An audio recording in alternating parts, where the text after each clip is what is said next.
uyu munsi ngomba mvuge nigishe uburyo bwo gutsinda ishavu. Nta mashi mukomye ariko muraza kumva igituma ndabivuze. Igituma ndiko ndavuga ivyerekeranye n'ishavu nuko simvuze gukuraho ishavu kuko ishavu ntishobora kuvaho mu buzima bw'iwawe. That's period. Hallelujah. Yesu Kristo ari ikimuga ahagurutsa kubera yashavuye. Imana ishimwe cyane. Ijambo ry'Imana rivuga ngo ashavuzwa no gukomantaza imitima kwabo, acabwira ico kimuga ati haguruka. N'ishavu ryinshi cyane. Muravyumva ko ishavu hari ishavu ryera. Vuga ngo ishavu ryera. Ariko kandi hariho n'irindi shavu ritera. Imana ishimwe cyane. Kubwira ishavu abantu benshi bakunda kugira ikibazo cy'ishavu, anger management, n'abantu bisanga suko ari abantu babi, nuko ari abantu babi nyuma yuko bamaze kugira ishavu. Imana ishimwe cyane. Ni kigumbagumba gitegerezwa kuba maîtriser, ni kigumbagumba gitegerezwa kuja ahantu kija munsi y'ubushobozi bw'ijambo ry'Imana. Kuba ushavura n'ibintu bisanzwe cyane. Ijambo ry'Imana riravuga ngo ni washavura ntirikarenge ugishavuye. Yesu twarabonye ahantu henshi cyane yashavuye. Yesu yarageze n'igihe arashavura, arakubita abantu mu rusengero, arazinga ikiziriko, arabakubita kuko bariko baradandariza mu rusengero. Sinakubwiye ngo uje gukubita abantu, ariko Yesu yarabikoze ku buryo ata muntu numwe yubahutse kumukorako kuko ryari isavu mu buryo bw'Imana. Ariko naho hari isavu mu buryo bw'Imana, hari isavu ritari mu buryo bw'Imana. Abakristo baca bama bisanga bariko baricuza ku bintu byinshi biba ku buzima bw'iwabo kuko ni kigumbagumba gitegerezwa kuja munsi y'ubushobozi bw'ijambo ry'Imana. Ntuzumere nka Dawidi yanesheje ibisagara vyose asigaza umubiri wiwe gusa. Nako kantu nako uyu munsi mizina ya Yesu Kristo karagomba gutsindwa muri iri joro. Imana ishimwe cyane. Hallelujah. Ijambo ry'Imana rivuga ngo ni washavura ntirikarenge ugishavuye. Vy'ukuri gushavura ni kigumbagumba kiba mu muntu, mugabo simvuze ko ngomba nigishe gukuraho ishavu kuko sinzi ngene ishavu ryovaho. Ariko ndagomba kwigisha uburyo ijambo ry'Imana ryerekana, uburyo ijambo ry'Imana rivuga gutsinda, gukontrola, kumetriza ishavu. Kuko umuntu ashavuye ni nk'umuntu afise ubwoba. Ishavu riraproduiza energy. Nico gituma umuntu ashobora gushavura ari umuntu muto muto akazubona yihanze umuntu atagiriye gereza. Kamara ati none we mu bwenge bwawe wumva by'ukuri uyo muntu wari ukwiye kumuhangara. Akavuga ati naze genda mwereke. Kubera ariko arahendwa n'ishavu, mugabo ishavu ri guhenza amaboko atabishoboye ni vya bintu cyusigara uricuza. Imana ishimwe cyane. Rero ni energy negative, ni energy iba iza mu mubiri kugira ngo umuntu yumve ko agomba gukora ibintu atashoboye kwiyumvira. Ariko ijambo ry'Imana riravuga icamwa gikomeye cyane mu buzima bw'umukristo. Icamwa cyitwa self control. Canke control de soi, self control. Biko ndavuga uburyo umuntu self control ni kwihangana, no kwimetriza, kwimenya wewe. Ni vyiza ko wimenya. Ijambo ry'Imana rivuga ngo ni mwisuzume kuko ari mwebwe mwiyizi. Imana ishimwe cyane. Ndabereka uburoro bw'abantu benshi mu ijambo ry'Imana bahushije intumbero z'Imana, bahushije kazoza kawe kubera isavu ryonyene. Imana ishimwe cyane. Badacumuye, badatukanye, badasambanye, atakindi kintu na kimwe bakoze, ariko kubera isavu ryonyene. Umwe muri bo ni Mose. Vyaranse kwashika mu gihugu cy'isezerano kubera yagize isavu hamaca akora ivyo Imana itamubwiye. Rero isavu ni ikintu gitegerezwa kuja mu bushobozi bw'ijambo ry'Imana kugira ngo habe self control. Hallelujah. Imigani 25 kuva ku murongo wa 28. Imigani 25 kuva ku murongo wa 28. Bwira mugenza wati uyu munsi ishavu turaritsinda mu izina rya Yesu Kristo. Harimo nakubwira ati je nta n'ibyo nari nsanzwe ngira. Praise God. Murazi ko hari abantu badashavura. Hari abantu bashavura bukibuka. Hari abantu kugira umushavuze uba wahamagaye shetani. Imana ishimwe cyane. Hari abantu batoroshe gushavura, ariko hariho n'abandi ba Kristo bashavura n'ingoga na n'ingoga, biyenerva n'ingoga na n'ingoga. Akubwira ngo jewe ngo insinga zikoranye, ivyo bintu rero vy'insinga zikora nako nivyo twaje kuvuga. Imana ishimwe cyane kuko Imana idufashe. Hallelujah. Umuntu atitangira mu mutima ameze nk'igisagara gitewe gisambutse uruzitiro. Rino jambo ntitwoshobora kuritahura riri muri kino kirundi kimeze gutya. ariko nagomba bakanshire haba mu gifaransa kumbure arashobora kubivuga neza bakanshire mu gifaransa muri Louis II. Okay, ntacho message a person comme une ville forcée et sans muraille, ainsi est l'homme qui n'est pas maître de lui-même. Murumva ko bitandukanye n'ingene babivuze mu Kirundi. Havuga ngo nkuko igisagara gishobora kuba gisambutse niko umuntu yananiwe kwimetiriza amera aba ari igisagara gisambutse. Iyo bavuze ko igisagara gisambutse bariko baravuga ko hari abansi bagomba binjire. Mu bisanzwe isavu si icyaha. Praise God. Isavu si icyaha. Santima y'isavu si icyaha. Ariko ibintu bikurikira inyuma y'iryo shavu, ibintu bikurikira inyuma y'icyo gisagara gisambutse nivyo bibi. Imana ishimwe cyane. Hallelujah. So, bachavuga ngo comme une ville forcée sans muraille, ainsi est l'homme qui n'est pas maître de lui-même. Nukuvuga ko ngaha ijambo ry'Imana yahejeje kutubwira yuko hari abantu batigenga, hari abantu batishoboye. Ndiko ndavuga abantu batishoboye. Ndiko ndavuga abantu badafisa amahera, hari abantu batazi kwifata. Imana ishimwe cyane. Batazi kwifata. Ashavura akavuga nabi, ashavura akagwana kandi yaravutse ubwa kabiri. Kamubwira ati none vyagenze gute? Akabwira ati je nanje sindabizi iyo mfashwe n'ishavu cyarumva umenga nabaye umusazi. Vyukuri nivyo babaye umusazi. Kuko abavuga ngo ubumeze nk'igisagara cyasambutse. Imana ishimwe cyane. Satani aragomba kumanipira cyane uwo mwanya w'ishavu.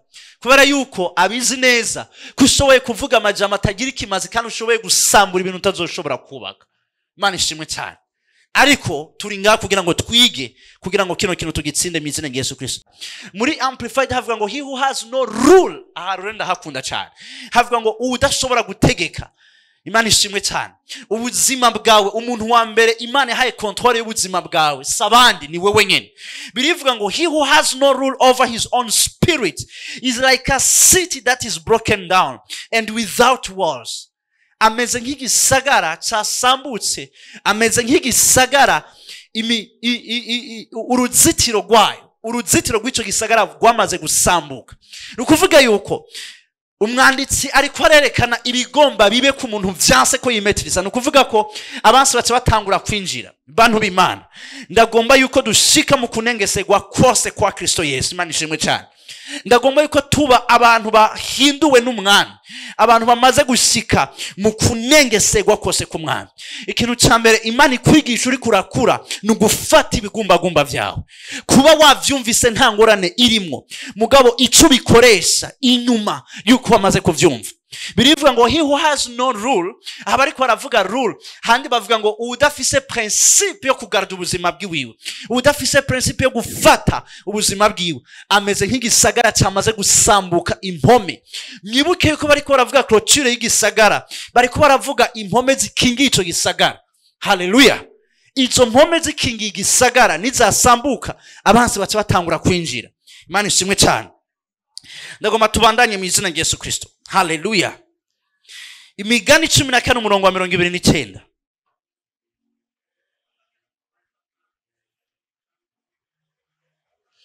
Havuga ngo uteba kuraka aba ari umunyabwenge bwinshi, ariko iryo jambo rirakomeye mu Kirundi. Ariko ikiranda muke cihaya. Ntimwibaze ko ndiko ndashaka gutukana. Imana ishimwe cyane. Ni ijambo ry'Imana rikoresha amajambo y'Ikirundi akomeye. Havuga ngo uteba kuraka aba ari umunyabwenge. Bibiliya iri kwiravuga guteba kuraka. Ijambo ry'Imana rivuga ngo his mercies are new every day. Bibiliya ivuga ngo imbabazi ziwe zamara zishasha ibihe byose. Umwanditsi aragerageza kandika akavuga ngo iyo ataza kuba imbabazi zuhoraho tuba twaraturiwe twaraheze twese. Iyo Imana itaza kuba yari ihangana tuba twaraturiwe twaraheze twese. Ijambo ry'Imana rivuga ngo uteba kuraka aba ari umunyabwenge bwinshi. Bavuze ngo uteba kuraka ntibariko baravuga umuntu adashobora kuraka, bariko baravuga wa muntu ashoboye kuraka mugabo adashoboye gukora ivy'isavu riko riravuga. That man is a master. Praise God. Hallelujah. Ni nk'aga amajambo Yakobo avuga ngo ushoboye kugenga ururimi rwiwe. He has rule over his life. Arafise control hejuru y'ubuzima bwiwe bwose, kubera arashoboye gufata ururimi rwiwe. Hari ibintu mu buzima bwawe nk'umwana w'Imana utegerezwa gufata. ukabifatisha ijambo ry'Imana. Bitagenze gutyo hari igihe usanga warasambuye byinshi ku buryo bikugora ingene uzosubira kuvyubaka, kandi utari umuntu mubi, ariko ari kubera ishavu ryagutsinze. Ntugatsindwe n'ishavu mu izina rya Yesu Kristo. Ibi ndiko ndabivuga, urabona hariho abantu ukungene bakoze bafise ishavu ryinshi cyane. Hari abantu bashavuzwa n'utuntu dutoyi cyane, agashavura gakwa guturika, abandi bakavuga ati jewe nshavuye n'imishatsi irashinga. Urabona iyo energy y'ishavu, umenye neza yuko mu mwanya muto urashobora gukora ikintu kibi kandi gishobora kugutuma uzoba uriko uricuza mu mwanya mutoye.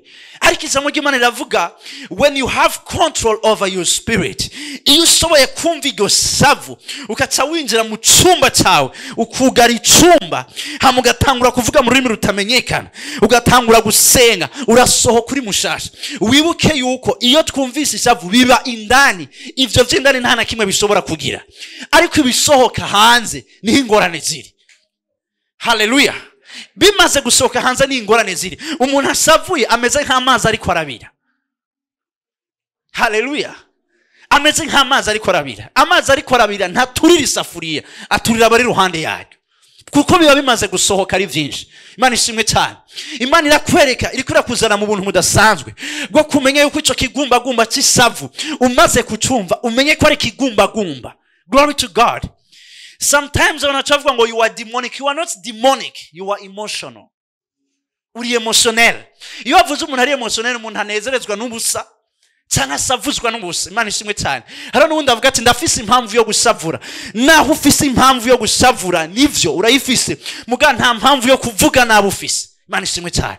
Na hantu iyo ugomba uvuge, Imana itangura gusira y'ijambo rivuga ati abakunda ururimi rwabo bazoga ivyo gweze. You see, Imana ikwereka yuko iryo jambo ugomba uvuge, wibuke ko uri umuherezi. Nimba uri umuherezi, nta jambo na rimwe Imana irekura ngo rikorokere hasi.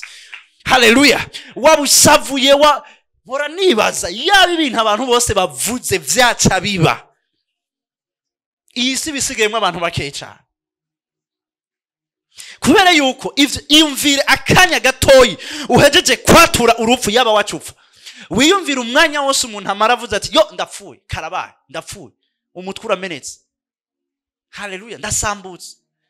Yaba vyaca biba, nibaza yuko tuba duhamba ku munsi, tuba twarabihevye no guhamba, tuba turira. Glory to God.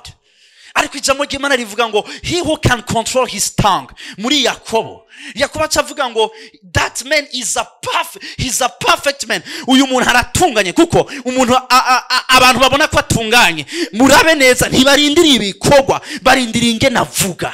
Perfection comes in the mouth. Iyo perfection bayirindiriye mu kanwa kawe. Bibiri ivuga ngo igifu naho coba ari igifu iyo gitekereje bavuga ati kijya n'ikinyabwenge ni cha Einstein, igikuze cha Einstein. Praise God.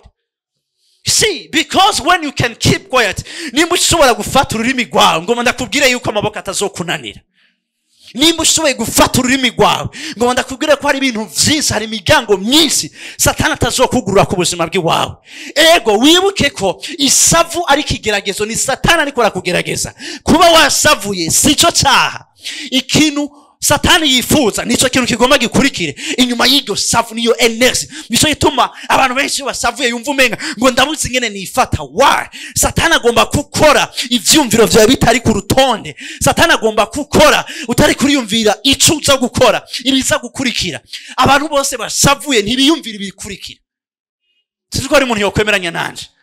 Abantu bose basavuye babona ibintu biri ngaha kanya gatoya, ariko wibuke ko ijambo ry'Imana rivuga ngo kuko ibiboneka ari ivy'akanya gatoya. Nukuvuga yuko urashobora gusambura ubuzima bw'umuntu mu minota 3 yonyene.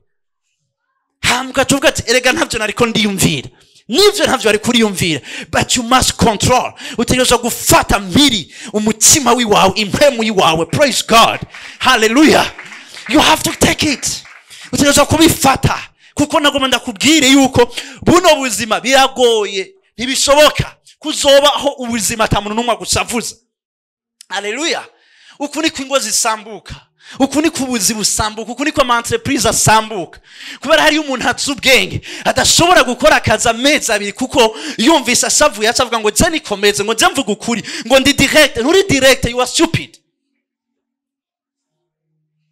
Ngo je ndi direct, ngo nimba ngo ari umudirecteur general yakoze amakosa ngo ndamurondera ngo nkamwicarika. Umwicarika nkande? Ni waguhemba, ni waguha amahera kugira ngo abanyeshuri, kugira ngo abana bawe baje ku ishuri. Iryo ni savu. Kandi umaze kubikora igihe uzomara amezi 3 udahembwa, niho uzokumva yuko wari ukeneye gutekereza. Nicyo kibazo. Haleluya. Rero iri savu ritari tuzanira kwicuza imisi yose. Ngomba kuvuga ikintu kimwe, abantu bavuga ko bari direct, ni vyiza kuba direct, ariko ijambo ry'Imana rirakwereka ingene uba direct. Ijambo ry'Imana rivuga ngo ni wavuga ukuri, uvuga ukuri mu rukundo, ube direct mu rukundo. Praise God. Mbega urukundo ni urukundo rurihangana, urukundo rurenza ko vyose. Imana isimwe cyane.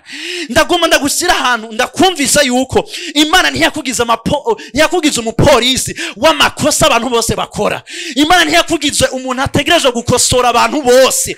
Oya, nturi umwigisha w'isi. Imana yakugize umubivyi, apana umuntu akosora. Haleluya. Igikorwa cyawe nk'umwana w'Imana nukuvuga ijambo ry'Imana. Ibyo hanuye umuntu arashobora kubitwara akavyemera, niyavyanka wamaze gukora igikorwa cyawe. Imana ishimwe cyane. Haleluya. Ndamaze kubona abakristo benshi bikirpabiliza, bitira urubanza tujya mu nje naramuhanuye vyaranse. Ninde yakubwiye ko vyanse? Ico ni cyambere, nta kwizera kurimo. Kuko vyanse indwi imwe ntivyanse, vyanse indwi zibiri ntivyanse, vyanse umwaka wose ntivyanse. Hama ngomba uca wiyumvira muri kino gicapo cy'Imana, nawe Imana yiza kuvuga ko vyanse. Hallelujah, glory to God. Imana ishimwe cyane. Nimba uri umuntu avugira ngaho ni vyiza, ni karite nziza cyane. Karite ikunda kuba ku barideri kenshi cyane. Nimba uri umuntu avugira ngaho ni vyiza, ariko vuga ukuri mu rukundo. Praise God. Hallelujah. Muramaze kubona ingene batwara imodoka manuel. Hariho accelerateur na ntuze nande na embrayage na friend birimo. Ariko ngomba kukumvisha yuko ukwisavu riduga ariko ubandanya ufyonda ahayerekeye urukundo. You press on love. Imana ishimwe cyane. Hallelujah. Ikintu cyonyine gishobora kumetriza isavu n'urukundo. Cyo gituma muramaze kumva ko hari amasenario menshi y'abavyeyi bisha abana babo, y'abana bisha abavyeyi babo, y'umwana yiba amahera bakamuca ukuboko. Hallelujah. That's a demonic spirit. Hallelujah. Bikuvuga ko isavu ryakuzanya ahantu ushobora no guca amaboko umwana yawavyaye. Glory to God. Imana ishimwe cyane. So ijambo ry'Imana rivuga ngo ariko tube imvuga kuri, turi mu rukundo. Imana ishimwe cyane. Hari abantu ushobora gutukira mu rukundo. Imana ishimwe cyane. Hari umuntu ushobora gukarira ukamubwira kandi ukaze isava karibona, mugabo muri iryo savu nyene akabandanya yumva urukundo. Without the communication of love, atarukundo, ataprove y'urukundo, twese dufise tendance yo gusunika ivyo duhejeje kumva naho vyo bari vyo. Uzurabugize ikibazo wama wiyumvira wa muntu wa mbere wibaza kwa gukunda nawe yo bakubesha. Glory to God. Isavu ni ikintu kibi cyane.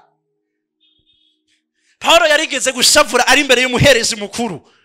Vyagenze gute? Ari umuherezi mukuru amubwira amajambo atariyo, bacamukubita ku munwa.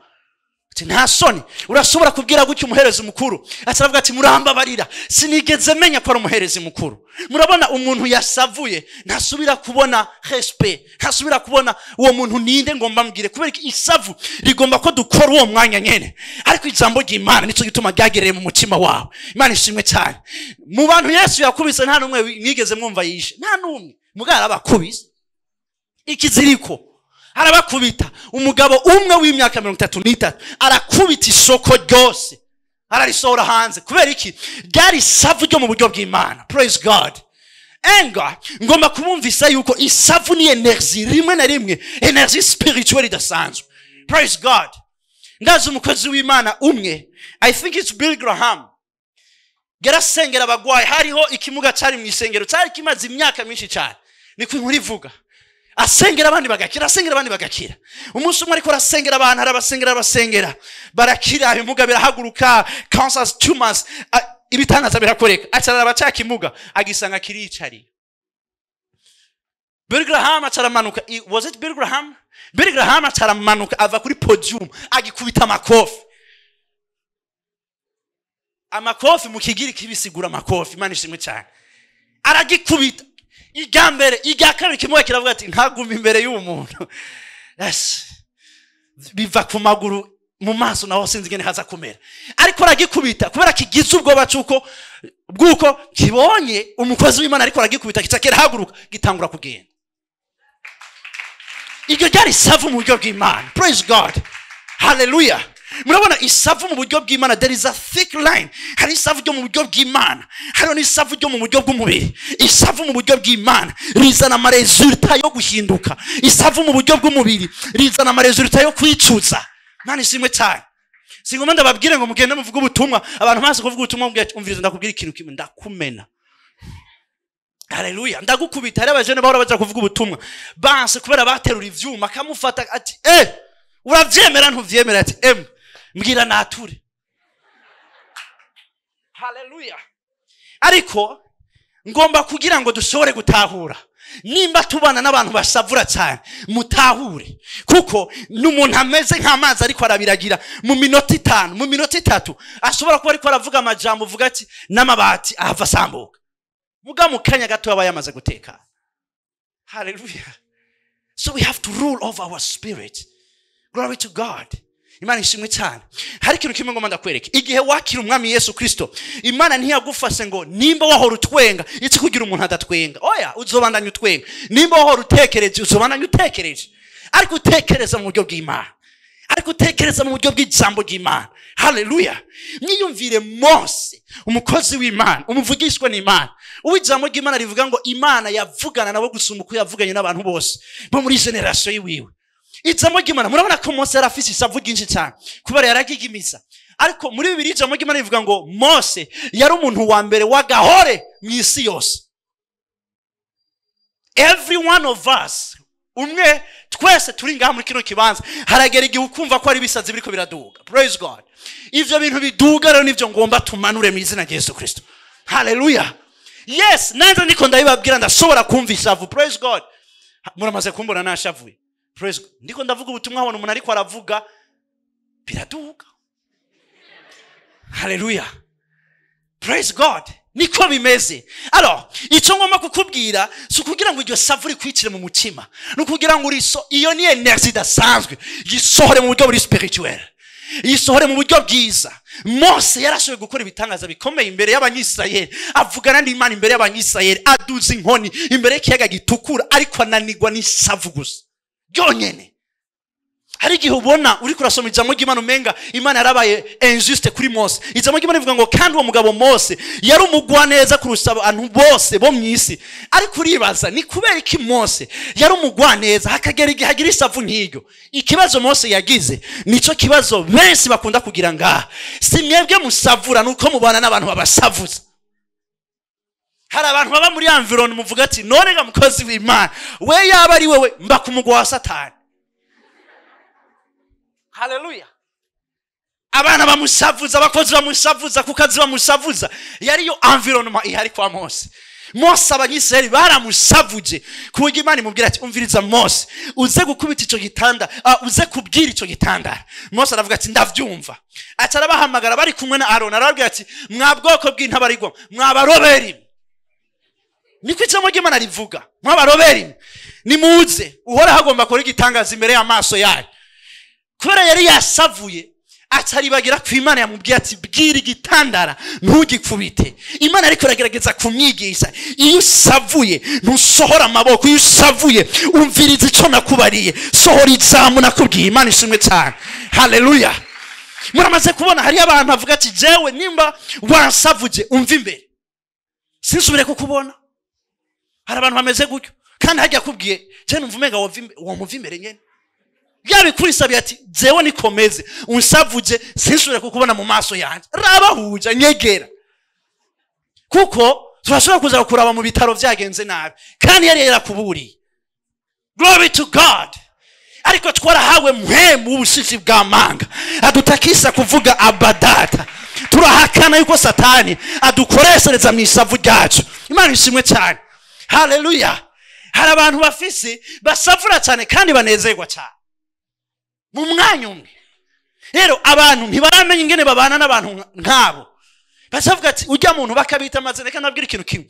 La plupart y'abantu muri mwebwe imiryango yisa amazina, abagenzi bisa amazina, by'ukuri sayo mazina mufise nuko batazi ingene bafata isavu ryayo.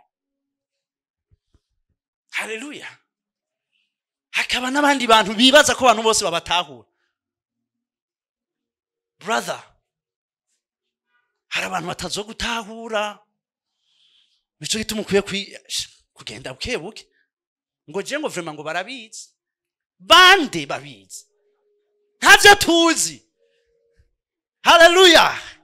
Mbega urazi ico tuzi? Ico tuzi ni jambo ry'Imana rivuga ngo kukubu atawe tukimenyera ku rukoba. Imana ishimwe cyane. Ndahakana yuko bagenzi bawe bakumenyera ku isavu ufise. Ndatura mu izina rya Yesu Kristo kugira Imana iguha ubugwaneza ku buryo bakumenyera kuri ubwo bugwaneza mu izina rya Yesu Kristo. Hallelujah. Uyu munsi urashobora gufata ingingo yo gusohoka mu mwanya w'isavu. Urazi abantu birukanye kubuzi kandi atari uko batari bashoboye gukora akazi. Abantu birukanye mu entreprise, abantu mu entreprise yahomvye atari kubera batari bashoboye gukora, ari kubera bananiwe n'ikintu kimwe conyene, gufata isavu ryabo. Hallelujah. Abantu barasama mariage buca ari samedi. Bagira mariage kuwa gatanu akavuga nabi. Ati ndakubwire wagakobwa. Kaga ko bakavuga ati uyu rero abitanguye kuwa gatanu ejo tuzogira mariage ndabivuyemo. Muramaze kumva abantu bameze gutyo. Haba ku bakobwa haba ku bahungu ukavuga ati urabona ingene kazoza kawe ugasize mu myijima kubera ikigumba gumba gusa cisavu. Imana ishimwe cyane. Hallelujah. Erega Yesu yarakubwiye uri muri inosi. Muri inosi mufisi bagerageza by'uburyo bwinshi ariko ni muhumure naraneseje. Imana ishimwe cyane. Aho ni Imana iri kwirakuzana. Nimba uri umuntu uri ngaha uri umurongozi, nimba uri umuvyeyi, nimba ufise abantu bari munsi yawe, nimba ufise abantu barindiriye icyo uvuga kugira batangure kugikora, udatsinze isavu bizohava bigorana. Bizohava bigorana. Sinakujije gusavura ariko savura mu buryo bw'ijambo ry'Imana. Fumusavura umara iminota 30 uravuga mu ndimi. Gati brahaska talabare mu izina rya Yesu Kristo. Iri kofi ryagomba risoke ndarigumije yo mu izina rya Yesu Kristo. Iri zamo ryagomba riso rado zeketeleba ati ufashwe n'ibikati mviruhanye. Kandi rero bajya abantu bababwira mu baviruhanye baviruhanye. Reka gutsitazanya namwebwe nye. Glory to God. Hallelujah. Imana ishimwe cyane. Imana yaraguhaye ijambo ry'Imana rivuga reka turabe mu Bikorino 13 tuvuga ngo kuko urukundo rugira gute rurihanga urukundo rurenza. Hari abantu rero bakaze atarenza akubwira ati oya nabibonye simpumiriza nabibonye. Hallelujah. Urukundo rurihangana rugira neza. Urukundo ntirugira isari. Urukundo ntigwihayagiza ntigwihimbaza. Ariko mwabonye karite ya mbere y'urukundo. Urukundo rurihangana. Hallelujah. Urukundo rurihangana. Praise God. Uko ubushobozi iyi balance ingene imeze, uko ubushobozi bw'urukundo ruduga niko ubushobozi bw'isavu bumandanye bumanuka hasi mu izina rya Yesu Kristo. Hallelujah. Ntubi gisagara kimeze nk'icyasambutse, subira wubaka igisagara cyawe mu izina rya Yesu Kristo. Hallelujah. Igihe cyose wumva isavu riko riraza, igihe cyose wumva umubabaro uri kurafata icyicaro mu mutima wawe, igihe cyose wumva umenga haramaganya ariko aregera umutima wawe, muntu w'Imana ntiwibaze kwivya ari ibintu bisanzwe by'abizera. Egera inzira mu cyumba cyawe, inzira mu mutima wawe, uvuge amajambo nkayo Dawidi yavuze ngo umutima wanjye nigiki kigutumye umpagararamo, ntiwaruzi yuko nanone nzosubira guhimbaza Imana. Wibuke yuko abona abasitsi baje mu mutima wawe ariko abasitsi barabakira cyane bakabirukana. Tu n'es pas obligé, niwumva umenga utegerezwa. Oya, ivyo ni bishasha kuri wewe. Nukuvuga yuko hari abantu bumva isavu ntibari hicicaro, hakaba nabandi bumva isavu bakari hicicaro. Hallelujah. Turiko turatahurana. Isavu ni ikintu kibi cyane. Iyo nababwiza ukuri, iyo Yesu aza gushavura, kuko hari igihe ubona ingene Yesu yapfuye ku musaraba ukavuga ati ariko Yesu nawe frame oya urumva hari igihe je narabiga filme nkavuga ati je kungere nari kubigenza yaba ari jewe sinari ko nkagupfa ku musaraba oya nari kuvyemera kuko nziko naje gupfa ku musaraba ariko umugabo nari gukora akantu gato siko abantu bavyumvira nkaje gato vraiment gatuma ubwenge bwabo buja kugiye niko bavuga narumva umenga none bagufate ufise ubushobozi bwose ni nka kurya wogenda muri restaurant bakagufata nabi kandi ufise amahera vre hari abantu muri mwe basavuga ati inde haleluya kuvuga ati wewe ndakuzaniye amahera unje ufata nabi mfise amahera mwiyumvire Yesu afise ubushobozi bwose arane babwira ati byabanda bikene nari gusaba amaregio yo mwijuru akamanukana abasoda ba iregio imwe ifise abasoda 6,000 yabanda bishatse nari kubahamagara ariko agakubitwa akemera ntabahamagare agasubira agakubitwa akemera ntabahamagare agacumitwa ntabahamagare agacumitwa imisumari agacumitwa icumu agakubitwa agasinyagurirwa agahambwa cyangwa akabambwa yambaye ubusa ntihagire ikintu na kimwe akora kandi agishoboye iyo ni maîtrise de soi. Hallelujah, praise God. Maîtrise de soi, self control ni chama cha mpemu yera, ni chama cha mpemu yera. Ico chama kikuganze mizina Yesu Kristo. Uko niko satani yibaza ko bizogenda. Satani yibaza yuko niba kwandikira ama message mabi uzoca insinga zizokora nako. Satani yibaza yuko niba gusanga hano bakakubwira amakuru y'incavutu bazi yuko na uzoca usavura. Ivyo nivyo satani arindiriye. Ariko niba mara kubona utwo tuntu twose tugatororokana kabishira ku murongo ukabona ko biriko biraza ucurondera amahera ameze neza wicare muri restaurant ya mbere mu gisagara wicare twenge satani mizina Yesu Kristo. Nico satani yibaza yuko ivyo bintu nivyaza nawe uzoca uhindura ingene wahora wifata. Ntabizi neza yuko imbere yuko biza Imana yaramaze kugucira inzira mizina Yesu Kristo. Arazi ko Imana irabizi neza ingene uzosohoka. Ikintu cyambere duguye kumenya nuko ikintu cyose kiza ku buzima bwacu gifisa n'umuryango wo gusohoka. Hallelujah, hallelujah, yes. Igihe kirasika abantu baguprovoka abantu sinzi abantu ingene bameze ukavyihoza. Benshi muri mwebwe ntimutsindwa n'ishavu iyo ibintu bigitangura. Nukuvuga ati no yamenyereye man of God oya aho vyakabereye nikira friend. Nukuvuga ko satani arabizi arazi carico da endurance. Satani arazi ikigeragezo cyo kumbura avuga ati ikinibaza ko ikimukubita hasi n'ingogana n'ingoga. Ariko satani arazi cyo ashobora kuzana kikabana kigutsi intege kigabanya inkomezi zawe bukebuke.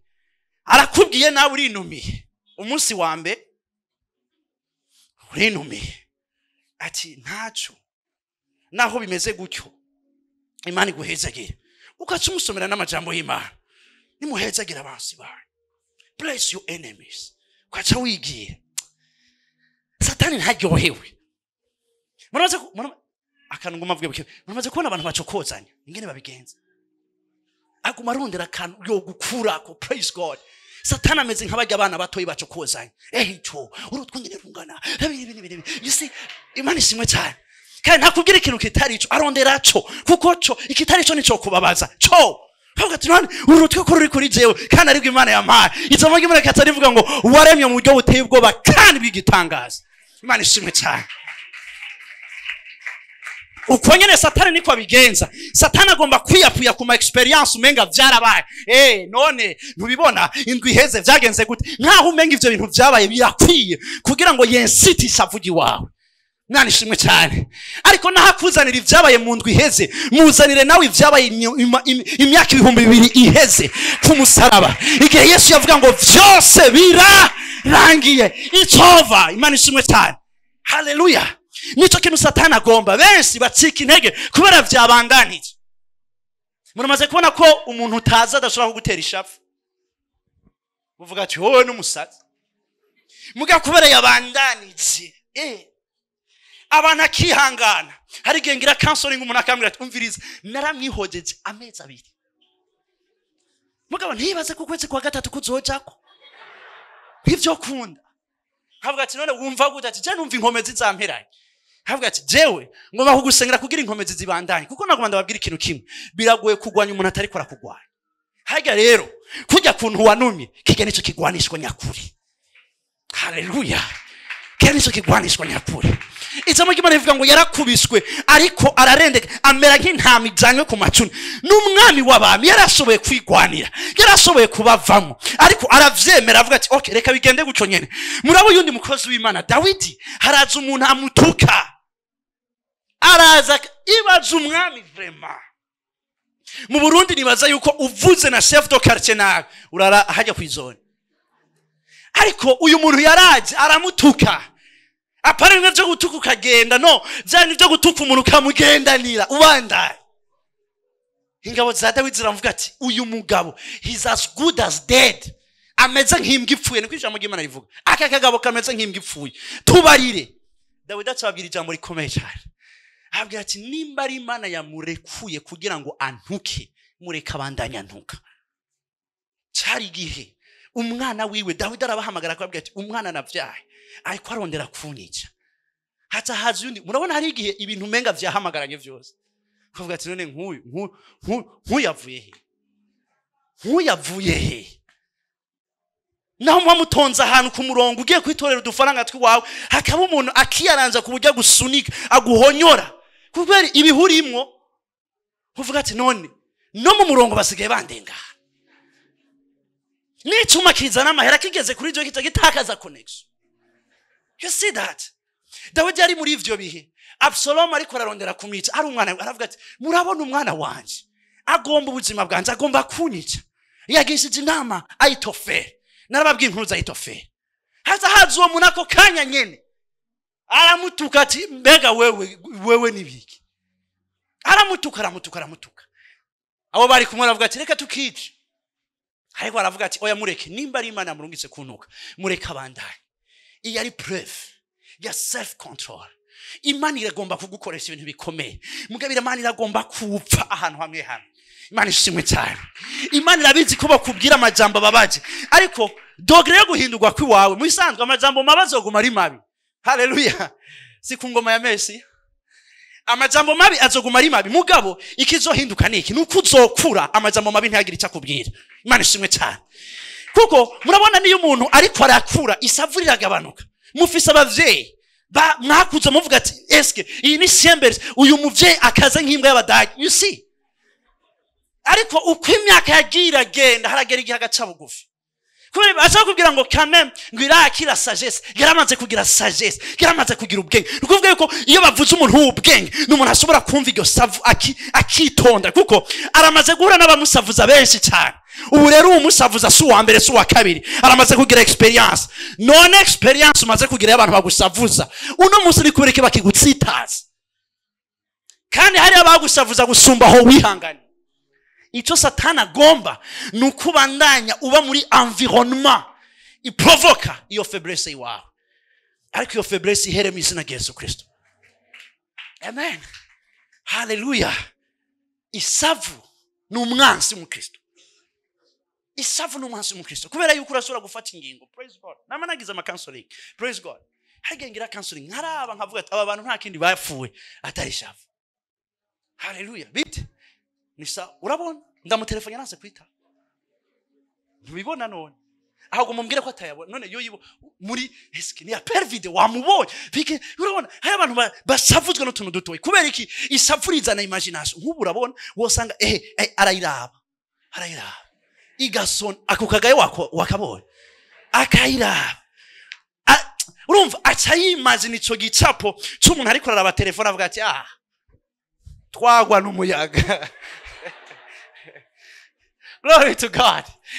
Iyo imagination kumbura ivyo bintu sivyo birashoboka ko atari ivyo birashoboka ko telefone itari ruhande yiwe birashoboka ko telefone yayisize ahantu birashoboka ko ari ku kazi isafurika atari duka bite ni sawa mbega ndakubaze wigirande wewe aho nyene imigendanire bari bafitanye atumviriza ndakubwira ikintu kimwe nciye ubamfu zokiburyo biraheze ngoja nukomeze ngo ndi decisive nikomeze umuntu wamuhaye rendezvous tuze guhura saa 4 irageze saa 4:20 saa 4:30 saa 5 irageze aje ukamubwira ati umviriza ndakubwira ikintu kimwe rero jewe sindi gipoto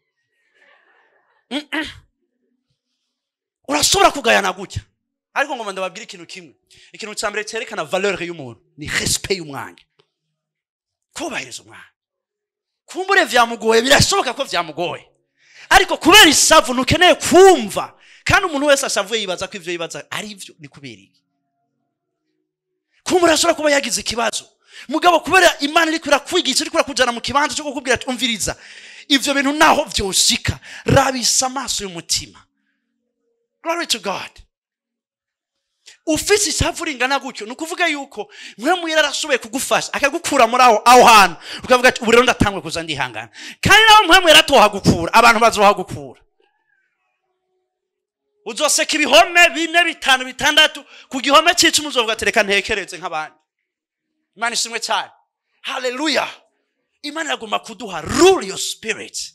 Imana ishimwe cyane. Ntube wa muntu yoroshe gushavuza. Ntube wa muntu vyoroshe kwa savura wibwira ibintu bitari ivyo. Praise God. Ngoya ngo je ngo ndiyizi ngo ibintu nibwira vyamara ivyo. Unless you are a prophet. Ngira ngo urumuvugisho. Mugabe iconzi nuko ishavu ni ikintu kiba kibi ku mwana w'Imana kandi ubona n'akantu gatowe ukibaza hari gihe nicara nkavuga ati rabi ibintu wahevye urumogi wahevye ubusambanyi wahevye ivyahora bikubera inyungu wahevye murabona biratangaje n'ubuzima bw'abana b'Imana ubona bahevye ibintu bikomeye gusumba ivyo bagwana navyo ku munsi kuvuga ati ibintu byose warabihevye ariko ugomba utsindwe n'akantu kamwe konyene ibindi bisagara warabinesheje. Uyu munsi igisagara ndakwatuye ko kunesha ni igisagara cy'umutima wawe. Nesha igisagara cy'umutima wawe mu izina rya Yesu Kristo. Hallelujah. Nunywa amazi birengane. Praise God. Yes. Ibigeragezo ntibizobura kuza ariko ijambo ry'Imana rivuga ngo aragowe uwo bizova. Aha rero nanze ngo masubire kuri abantu bashavuza abandi kuko hari abantu mengo bafite ingabire yo gushavuza. Uvuga ati none wewe ni Imana yagutumye cyane ni Satani yagutumye. Mumaze kubona abantu bakubwira nabi bakagukurikira ukabahunga ati oya nibihera ndagukurikira ba bantu rero ni nabi gose agakurikira ukabona yuko kameme ikintu cyambere gishavuje wirukura tuku umuntu nuko uwo muntu atokwishura ngo urumva rero wamfashe nk'umusazi mu bisanzwe yanse kubivuga byari nk'ivyo kuko nta muntu akomeye yoguma gukurikira ngo oya wikiriki hari kuvuga ati bana b'Imana rimwe na rimwe biragusaba yuko uja mu ngo z'abana b'Imana ukumva afashe umukozi kwavuga are you a preacher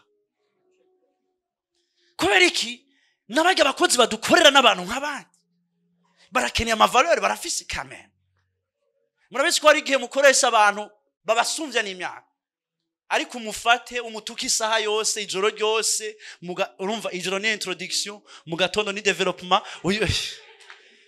Glory to God. Sometimes reka nabwira ikintu kimwe hari abantu rero bameze ukuntu batabwiwe nabi batumva hari abantu bameze gutyo vrema batababwiye ati we wigirande iyo niyo mvugo bumva rero nimba ariyo mvugo wumva Imana izokuzanira abantu babigomorewe basizwe amavuta y'ivyo bintu kuko niyo mvugo wumva Imana irakuzi bihagije kuburyo izokuzanira abantu bavuga iyo mvugo iyo ushobora kumva. Hari umuntu umwitse tukamubwira turumva bino kano kantu siko vrema reka tugakosora kwaga nabo ngo Jesse numva ivyo bavuga kubera rero kenshi abantu bakunda kuvuga ngo umurongozi asa n'abantu arongoye bakunda kuvuga bati nimba mufise umurongozi akazishavu si wakazishavu ni kibazo cy'abantu arongoye niko bameze. Hallelujah. Kuko abantu b'amanyama mu isanzwe Imana ibonye ubwoko bwa Israeli bufise amanyama yakihagurutse umugabo w'amanyama yandi agwijwe 5 yitwa Sauli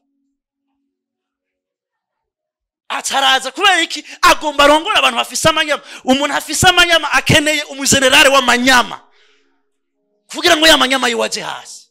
Praise God. Ariko ndasenga kugira ngo twumve n'imvugo ziciye bugufi.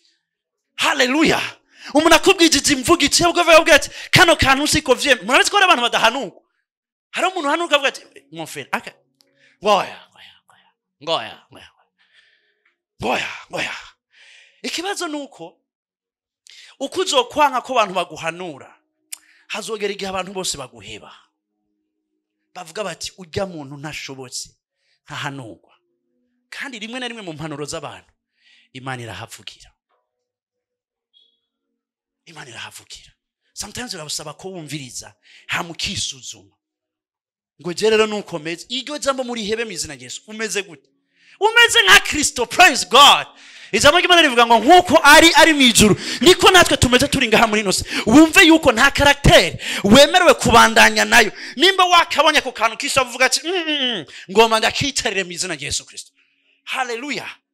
Nimba ushoboye gukora ivyo bintu uzoba umukozi w'Imana wingira kimaze mizina Yesu Kristo.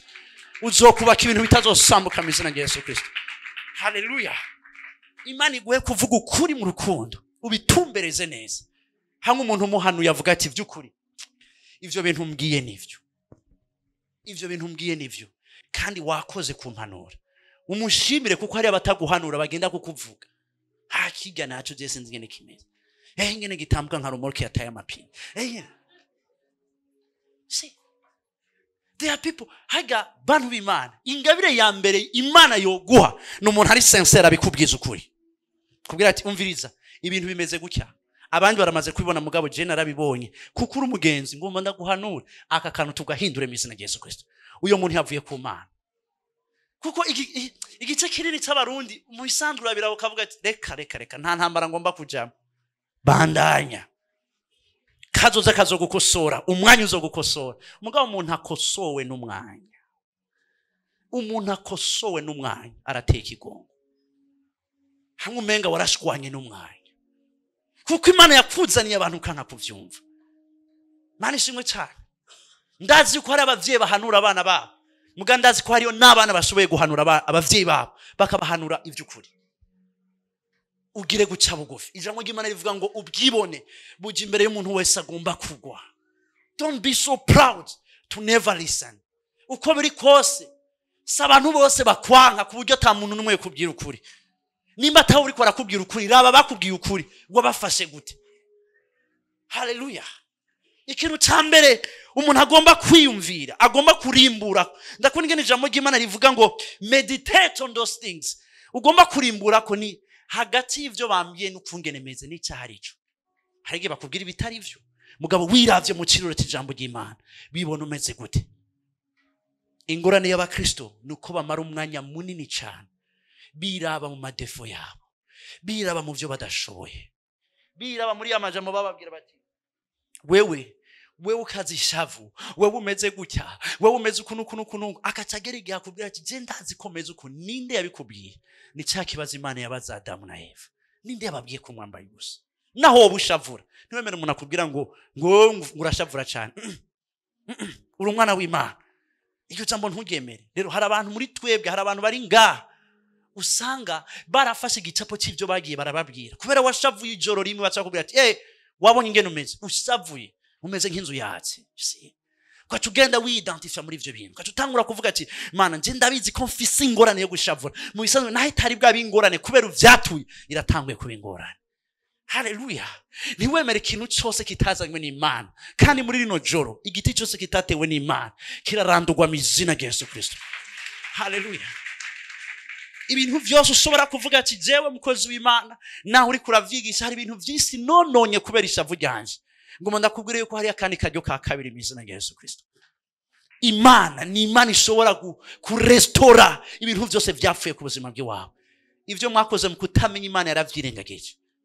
Imana yashoboye gusubira kubaka imigendanire mishasha. Imana yashoboye gusubira kubaka ibindi bintu bishasha. Hamukabigenderamo mu muco no kuri kwijambo ry'Imana. Hallelujah. Isavurije kuri yanyu mu izina rya Yesu Kristo. N'igihe uryumvise uvuga ati Imana genda umukozi ndumuvuzi w'ijambo ryawe. Ndahakanye kuvuga ijambo ricane intege mu izina rya Yesu Kristo. Ndahakanye mu izina rya Yesu Kristo. Nimba uvyumva kuba wavyumvise nta cyakirimo ariko inzira ahantu muri wowe nyene uvuga ati God I refuse. Ndahakanye mu izina rya Yesu Kristo. Ibi uyu si umugabane wanje. Turabizi si umugabane wawe. Uri cyane mu gisasa twese turabizi. Gusavura si ivy'iwawe n'ibinyamahanga si wewe. Reka kuvyitirira. Ntube hano bakubwira ati we turabizi ufise ishavu ry'isi, we turabizi umeze gutyo, we turabizi. Abo bantu bakubwira gutyo sibo pastori wawe yakubwiye kumeze nkuko Kristo ari mu ijuru. Icyo nico gicapo cyawe cy'ukuri. Ikibazo ngomba kukubaza, hagati y'ivyo abantu bamaze igihe bakubwira nibi ndiko ndakubwira n'ivyahe vyo kwizera. Hari abantu duharira nje kukubwira ndafite ikibazo cy'ishavu ntajyo ufise ngoya ndarifise ntajyo ufise oya ndari none muganga wamaze kumwemeza kugwaye abwira ati ntajyo ufise kuko utanguye kurozeta kutarifise ntirizoza n'izina rya Yesu Kristo. Uramaze kunesha ibisagara byinshi cyane, sinifuza kuzoneshwa n'ishavu mu izina rya Yesu Kristo. Uramaze kunesha byinshi, ibigatanya waravyishe, ibihugu warabifashe, ibisagara warigaruriye, ariko ntutsitazwe n'akantu gatoya. Ntutsitazwe n'akantu gatoya. Niba gutsitaza numa injira mu cyumba cyawe. Uko tubizi nuko Imana izokwami kugwanira mu izina rya Yesu Kristo, nuko Imana izokuvugira. Abantu benshi baragaragaza ishavu iyo bumvise babarenganije, atanu umuntu numwe azukuri. Imana izokuvugira mu izina rya Yesu Kristo. Imana izokuvugira igihe kizoshika ikinyuma n'akanya gatoya, ariko ukuri ni kwagaragara, bazobona ko ari kuravuga ukuri. Ariko ntutsitare kuri ivyo mu izina rya Yesu Kristo. Imana igufata ukuboko, Imana ikujabutse mu izina rya Yesu Kristo. Hari abantu Imana iri kwirajabutse muri iri joro, iri kwirabakura mu kibanza bahora bumva akantu kose umenga n'umuriro watse mu mutima wabo, ariko Imana iri kwirabakura yo mu izina rya Yesu Kristo. Imana iri kwirabaha ubuntu bwo kwihangana, self control. Imana iri kwirabaha kwihangana. Niba udashoboye kwihanganira ishavu, Satani azavuga ati nimba ishavu rishoboye kugutsinda, reka ndakurabe igihe utoba ufise amahera vyo bimeze gute, igihe utoba ufise iki kintu vyo bimeze gute. Haleluya. Hari abantu bageragezwa n'ivyo badafise, hakaba n'abandi bageragezwa n'ivyo bafise. Haleluya, glory to God. Ariko we nk'umwana w'Imana wavuye mu rupfu wagiye mu buzima, ikigukurikira cyose gifatanye n'ubuzima buri muri Kristo Yesu. Abakubonye bagushingira intahe mu izina rya Yesu Kristo, baguhamagaye mu muryango vyagoranye, uzi hagati ubabwira inama y'Imana. Ntuwe wa muntu ahagarara hagati kugira ngo yerekane abafise amakosa n'abadafise amakosa. Oya, uhagarare hagati kugira ureconcilie. Kureconcilia no kwagiriza biratandukanye. Babwira ati muri umuryango umwe, mwavyawe n'umuntu umwe, nta mpamvu yuko habandanye haba ibihari. Hamagara impande zose mu izina rya Yesu Kristo, kuko uko ndabizi n'uwakoze amakosa ntakeneye guciga urubanza. Akeneye ikintu cyo muhamagara kikamubwira ati iki kintu wakoze sico, ariko tumbera Yesu wenyine. Haleluya. Ibintu bibaye mu Kristo, hagarara uvuga ukuri. Umuryango wose nimba wari waratataye, uhagarare bavuga bati umuntu dufise. Kandi abantu bakijijwe barabizira mu miryango yayo, kugeza igihe mutangwe gutwara amatongo y'abandi. Kandi wari ukijijwe ngurika ngo nuguca ubwenge. Guca ubwenge kwe gute?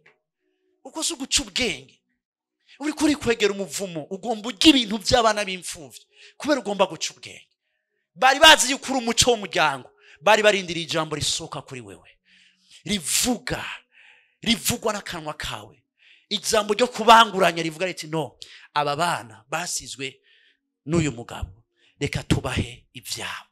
Nico bari bakwitezeko. Abakristo Uburundi dufise abakristo benshi cyane, muga dufise abakristo batagira amavaleur.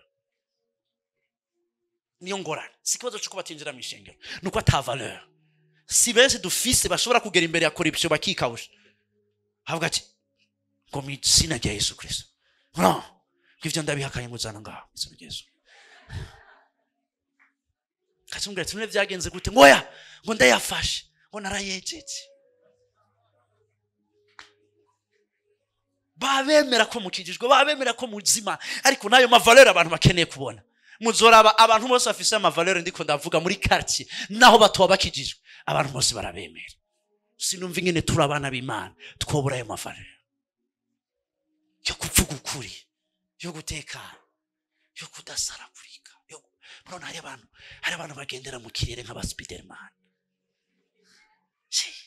Umubwira ati gabanya, reka ihangana kanya gato. Ngoya kugeze ngukonteye uteye gute, uri giharagura umuceri, uri what are you? Ijambo ry'Imana rivuga ngo narakubaditse ndakubwira ngo baho, ni Imana yaguteye, reka gukoza isoni Imana. Menye ivyo kubana navyo nivyo guhakana mu izina rya Yesu Kristo. Haleluya. Turachakunda. ibi bizobafasha kubaka ibintu byinshi cyane mu buzima. Ko biri kose ndabizi yuko ntuzopfa utaronse abantu bagushavuza kwe, ntibibaho. Ariko Imana iraguha ubuntu bwo kumenya ijambo ryo kwishura. Ufise ururimi rw'umwigishwa, Imana iraguha ijambo rikwiriye. Nimba woshavura, ushavurire mu rukundo mu izina rya Yesu Kristo. Uvuga ukuri mu rukundo mu izina rya Yesu Kristo. Ijambo ry'Imana rivuga ngo nivyashoboka mubane amahoro n'abantu bose, kugeza aho batangura kukwita peaceful, mahoro. Kuko hari abantu bakunda gushwana. Uratse ko hari abantu bakunda gushwana, bakunda guhariya, bakunda gushwana. Vuga ati wari umunyentambara, ngoya ngo jenga umuntu ngo avuze ikintu kitayico, ngoya ngo sindacihanganira. Natwe twavyumvise twanumye, rindira kumbura urondera kanya gatoye. Glory to God. Imana ibuzuza ubwenge bwo gutambukira muri no mwidegemvyo mu izina rya Yesu Kristo. Ibisagara mwanesheje ntimuneshwe nako gasagara gatoyi cyane kitwa ishavu, kitwa umubabaro, kitwa guta ivyizigiro, kitwa kumva umenga nta yindi nzira ihari. Inzira irahari, ni Kristo Yesu. Uhakana abantu bose bakubwira ngo turakuzi kuvukira umwana nukumeze, ubabwira ati no, ujya muzi akiri umwana, ubu yaravutse ubwa kabiri. Ndi mushasha muri Kristo Yesu. Uri tsare mu gisasha, uri umuntu mushasha, ivyumviro bishasha, imvugo nshasha. Ariko hari igihe bakura bakavuga ati bereka imansi vraiment icyo yahinduye ni kimwe no kwinjira mu ishengero. Imvugo ni yayindi, amanyama ni yayandi, aracyari kwa kundi. Ivyo birumvikana ari ukiza muri Kristo Yesu, ariko nibikakuganze mu izina rya Yesu Kristo. Rondera gusohoka, ntiwumve ko ari uko umeze, si kumeze. Ukumeze nuko ijambo ry'Imana rivuga kumeze mu izina rya Yesu Kristo. Dukomera amashi menshi Imana.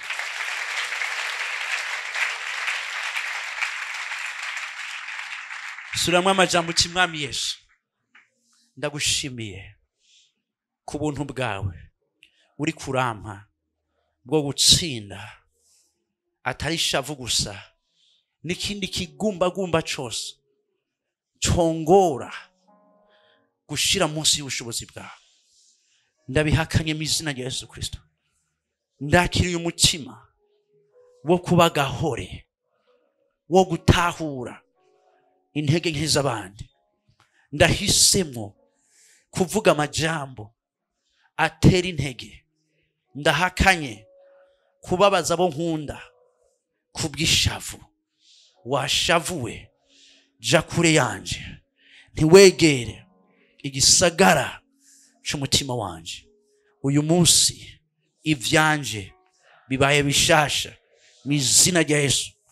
Ivyo nononye kubera ishavu, uyu mwanya ndasenze kugira ngo bisubire kubakwa kubw'ubuntu bw'Imana. Wirengagize ivyo nakoze mu kutamenya mu izina rya Yesu. Dukomera amashi menshi Imana. Mwarahezagiwe cyane.